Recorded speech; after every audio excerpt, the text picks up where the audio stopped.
बजरंगबली प्रिय भक्तगणों, स्वागत है आप सभी का। आज की इस कथा में आप श्रवण करेंगे मंगलवार की पावन व्रत कथा, मंगल देव की व्रत कथा, जिसके श्रवण मात्र से साधक के सभी दुख दारिद्रता दूर होती है। साथ ही भगवान बजरंगबली की कृपा से सभी मनोरथ शीघ्र ही पूर्ण होते हैं।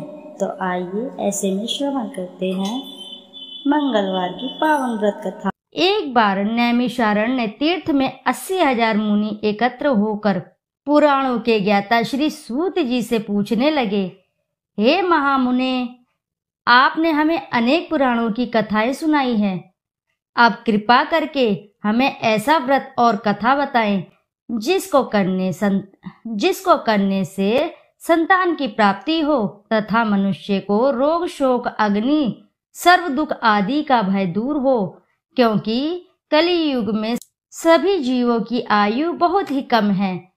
फिर इस पर उन्हें रोग चिंता के कष्ट लगे रहेंगे, तो फिर वह श्री हरि के चरणों में अपना ध्यान कैसे लगा सकेंगे। श्री सूत जी बोले, हे मुनियों, आपने लोक कल्याण के लिए बहुत ही उत्तम बात पूछी है। एक बार युधिष्ठिर ने भगवान श्री कृष्ण से लोक कल्याण के लिए यही प्रश्न किया था।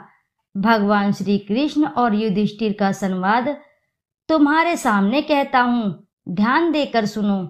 एक समय पांडवों के सभा में श्री कृष्ण जी बैठे हुए थे। तब युधिष्ठिर ने भगवान श्री कृष्ण से प्रश्न किया, हे प्रभु नंद नंद गोविंद, आपने मेरे लिए अनेकों कथाएं सुनाई हैं। आज आप कृपा करके ऐसा व्रत या कथा सुनाएं जिसके करने से मनुष्य के रोग चिंता का भय समाप्त हो और उसको पुत्र की प्राप्ति हो। हे प्रभु, बिना पुत्र के जीवन व्यर्थ है। पुत्र के बिना मनुष्य नरकगामी होता है। पुत्र के बिना मनुष्य पितृ ऋण से छुटकारा नहीं पा सकता और न ही उसका पुण्यग नामक नरक से उद्धार हो सकता है। अतः पुत्रदायक व्रत बतलाएं। श्री कृष्ण बोले, हे राजन, मैं एक प्राचीन इतिहास सुनाता हूँ, आप उसे ध्यान पूर्वक सुनो।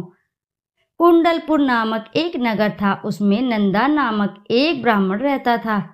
भगवान की कृपा से उसके पास सब कुछ था, फिर भी वह दुखी था। इसका कारण यह था कि ब्राह्मण की स्त्री सुनंदा के कोई भी संतान न थी। सुनंदा पतिव्रता थी, भक्ति पूर्वक श्री हनुमान जी की आराधना करती थी। मंगलवार के दिन व्रत करके अंत में भोजन बनाकर हनुमान जी को भोग लगाने के बाद स्वयं भोजन करती थी। एक बार मंगलवार के दिन ब्राह्मणी गृह कार्य की अधिकता के कारण हनुमान जी को भोग न लगा सकी, तो इस पर उसे बहुत दुख हुआ। उसने कुछ भी नहीं खाया और अपने मन में प्रण किया कि अब तो अगले मंगलवार को ही हनुमान जी का भोग लगाकर अन्न जल ग्रहण करूंगी। ब्राह्मणी सुनंदा प्रतिदिन भोजन बनाती, श्रद्धा पूर्वक पति को खिलाती, परंतु स्वयं भोजन नहीं करती और मन ही मन में श्री हनुमान जी की आराधना करती थी। इस प्रकार 6 दिन गुजर गए और ब्राह्मणी सुनंदा अपने निश्चय के अनुसार भूखी प्यासी निराहार रही। अगले मंगलवार को ब्राह्मणी सुनंदा प्रातः काल ही बेहोश होकर गिर पड़ी। ब्राह्मणी सुनंदा की इस असीम भक्ति के प्रभाव से श्री हनुमान जी बहुत ही प्रसन्न हुए और प्रकट होकर बोले, सुनंदा, मैं तेरी भक्ति से बहुत ही प्रसन्न हूँ, तू उठ और वर मांग। सुनंदा अपने आराध्य देव श्री हनुमान जी को देखकर आनंद की अधिकता से विवल हो श्री हनुमान जी के चरणों में गिरकर बोली, हे प्रभु, मेरी कोई संतान नहीं है, कृपया करके मुझे संतान प्राप्ति का आशीर्वाद दें, आपकी अति कृपा होगी। श्री महावीर जी बोले, तेरी इच्छा पूर्ण होगी, तेरे एक कन्या पैदा होगी, उसके अष्टांग प्रतिदिन सोना दिया करेंगे। इस प्रकार यह कहकर श्री महावीर जी अंतर्धान हो गए। ब्राह्मणी सुनंदा बहुत हर्षित हुई और सभी समाचार अपने पति से कहा। ब्राह्मण देव कन्या का वरदान सुनकर कुछ दुखी हुए, परंतु सोना मिलने की बात सुनी तो बहुत ही प्रसन्न हुए। विचार किया कि ऐसी कन्या के साथ मेरी निर्धरता भी समाप्त हो जाएगी। श्री हनुमान जी की कृपा से वह ब्राह्मणी गर्भवती हुई और 10वें महीने में उसे बहुत ही सुंदर पुत्री की प्राप्ति हुई। यह बच्ची अपने पिता के घर में ठीक उसी तरह से बढ़ने लगी जिस प्रकार शुक्ल पक्ष का चंद्रमा बढ़ता है। 10वें दिन ब्राह्मण ने उस बालिका का नामकरण संस्कार कराया। उसके कुल पुरोहित ने उस बालिका का नाम रत्नावली रखा, क्योंकि यह कन्या सोना प्रदान किया करती थी। इस कन्या ने पूर्व जन्म में बड़े ही विधान से मंगल देव का व्रत किया था। रत्नावली का अष्टांग बहुत सा सोना देता था। उस सोने से नंदा ब्राह्मण बहुत ही धनवान हो गए। अब ब्राह्मणी भी बहुत अभिमान करने लगी थी। समय बीतता रहा। अब रत्नावली 10 वर्ष की हो चुकी थी। एक दिन जब नंदा ब्राह्मण प्रसन्नचित्त था, तब सुनंदा ने अपने पति से कहा, मेरी पुत्री रत्नावली विवाह के योग्य हो गई है, अतः आप सुंदर सा कोई योग्य वर देकर इसका विवाह कर दें। यह सुन ब्राह्मण बोला, अभी तो रत्नावली बहुत छोटी है। तो ब्राह्मणी बोली, शास्त्रों की आज्ञा है कि कन्या 8वें वर्ष में, गौरी 9 वर्ष में और रोहिणी 10वें वर्ष में कन्या के इसके पश्चात रजस्वला हो जाती है। गौरी के दान से पाताल लोक की प्राप्ति होती है, रोहिणी के दान से वैकुंठ लोक की प्राप्ति होती है, कन्या के दान से इंद्रलोक में सुखों की प्राप्ति होती है। अगर हे पतिदेव रजस्वला का दान किया जाता है तो घोर नरक की प्राप्ति होती है। इस पर ब्राह्मण बोला, अभी तो रत्नावली मात्र 10 ही वर्ष की है और मैंने तो 16-16 साल की कन्याओं के विवाह कराए हैं, अभी जल्दी ही क्या है। तब ब्राह्मणी सुनंदा बोली, आपको तो लोभ अधिक हो गया है लगता है। शास्त्रों में कहा गया है कि माता पिता और बड़ा भाई रजस्वला कन्या को देखते हैं तो अवश्य ही नरकगामी होते हैं। तब ब्राह्मण बोला, अच्छी बात है, कल मैं अवश्य ही योग्य वर की तलाश में अपना दूत भेजूंगा। दूसरे दिन ब्राह्मण ने अपने दूत को बुलाया और आज्ञा दी कि जैसी सुंदर मेरी कन्या है वैसा ही सुंदर उसके लिए वर की तलाश करो। दूत अपने स्वामी की आज्ञा पाकर निकल पड़ा। पंपई नगर में उसने एक सुंदर लड़के को देखा। वह बालक एक ब्राह्मण परिवार का बहुत ही गुणवान पुत्र था। इसका नाम सोमेश्वर था। दूत ने इस सुंदर व गुणवान ब्राह्मण पुत्र के बारे में अपने स्वामी को पूर्ण विवरण बता दिया। ब्राह्मण नंदा को भी सोमेश्वर अच्छा लगा और फिर शुभ मुहूर्त में विधि पूर्वक कन्यादान करके ब्राह्मण ब्राह्मणी संतुष्ट हुए। परंतु ब्राह्मण के मन में तो लोभ समाया हुआ था। उसने कन्यादान तो कर दिया था, पर वह बहुत ही खिन्न भी था।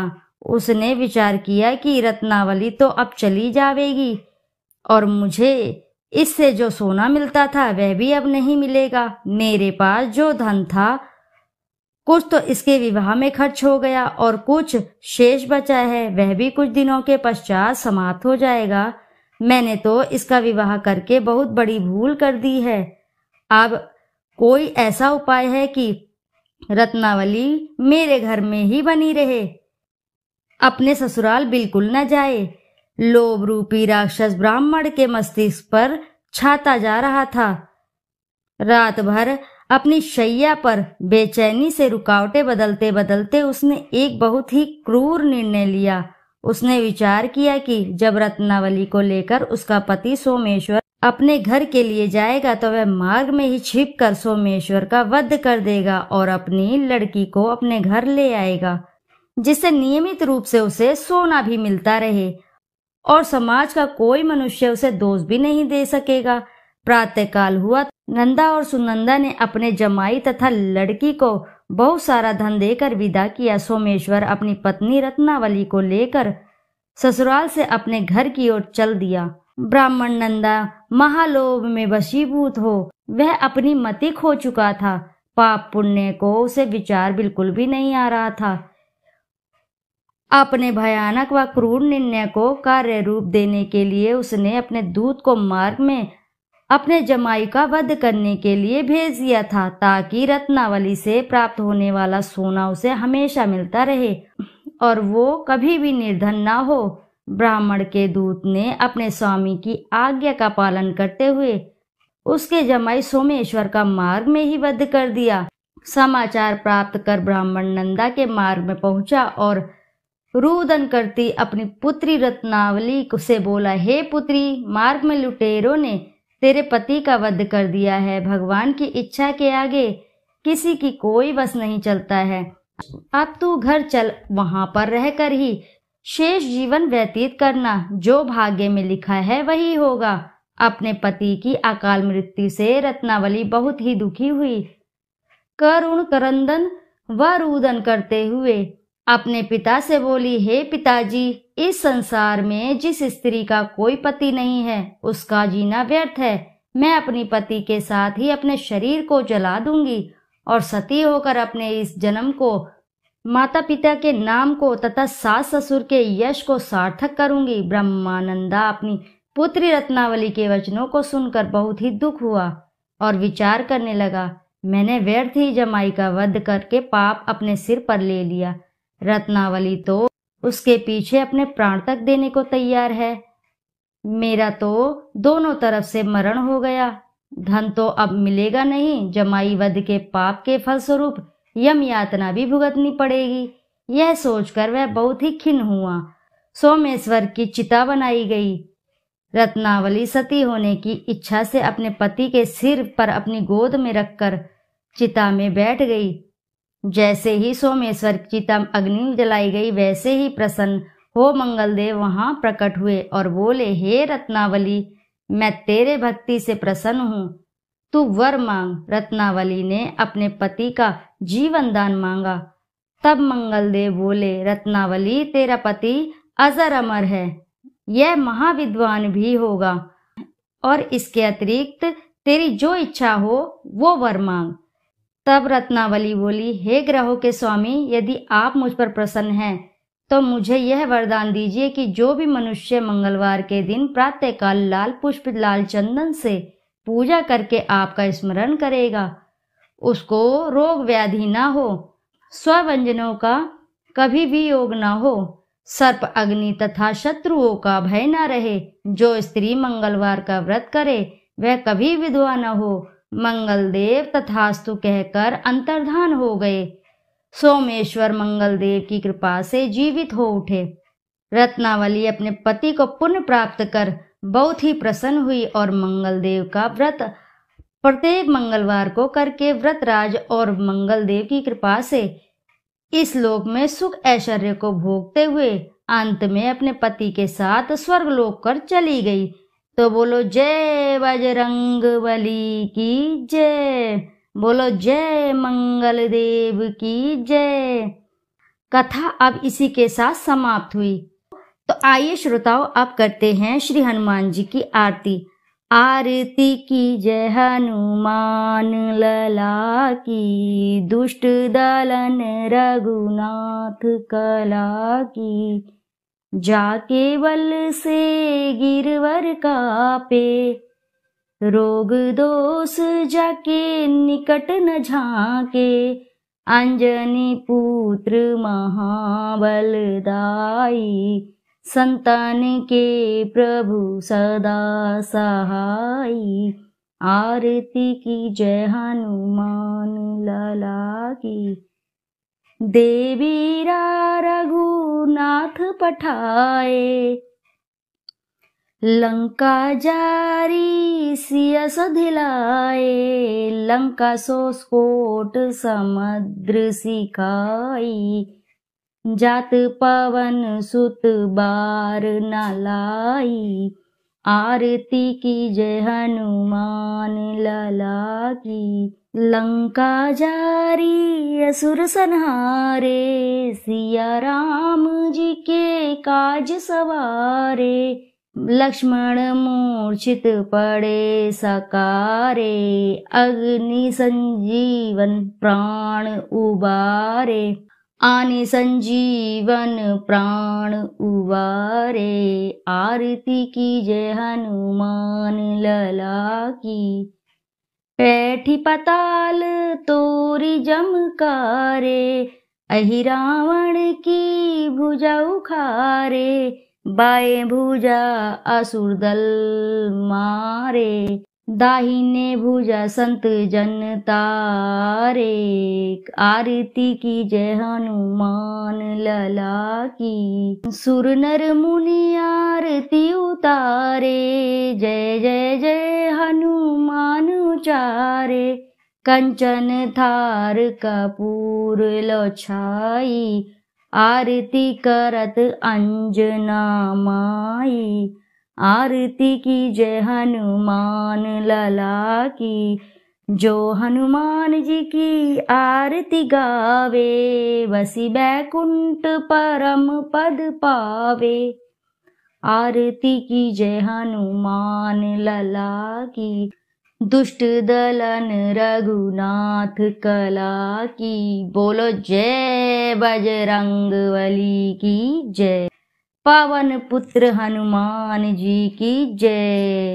श्रोताओं, यदि आपको कथा अगर अच्छी लगी है तो वीडियो जरूर लाइक करें और साथ ही चैनल को सब्सक्राइब करें, और एक बार अपनी सच्ची श्रद्धा से कमेंट बॉक्स में जरूर लिख दें जय बजरंगबली की जय। फिर मिलते हैं आपसे ऐसे ही किसी नई कथा कहानी में। जब तक के लिए नमस्कार।